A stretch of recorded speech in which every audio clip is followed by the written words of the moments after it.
Welcome to the Impact Minute, brought to you by the Impact Bridge IE Chair of Social Entrepreneurship and Impact Investing.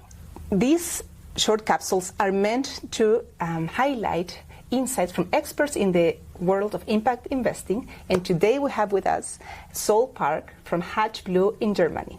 Welcome, Sol. Thank you so much for having me. Thanks for being here. So you're an expert on impact investing. You've been working for several companies and several impact firms. So what can you tell us about advantages and disadvantages of in comparing debt instruments with equity instruments? Yeah, I think the number one advantage as an equity investor is the fact that equity investor can invest in much earlier stage companies. So startups can be pre-revenue, they could also be EBITDA negative. That is not going to be the case for debt investors. So they're looking for financial track record, and they also prefer EBITDA positive. And second advantage will be the fact that equity investors have a greater control over impact measurement and management because they take a board seat. So if a company is deviating from the impact, as a board, equity investor can say, no, we do not approve this action, and they can prevent the impact risks. Of course, it's not always rosy as an impact investor, and there are some of the drawbacks.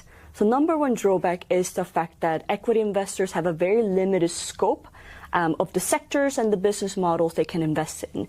So if you're looking at a startup that is perhaps just very small market size, only focusing on the domestic market, there's no hard currency revenue, it is probably not going to be a company an equity investor wants to invest in.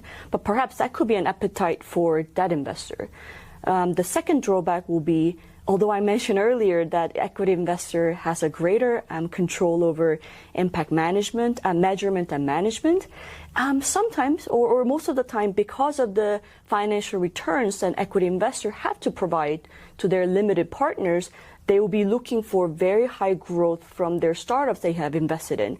So throughout the process, they might be unintentionally increasing the risks of drop-off impact risk. What that means is as a company is growing, the company might be deviating from the impact it intended to generate. Perfect. That's very insightful. Thank you, Sol, for sharing your knowledge with us. And we're very happy that we have learned more about equity versus debt financing and impact. Thank you so much. Thank you.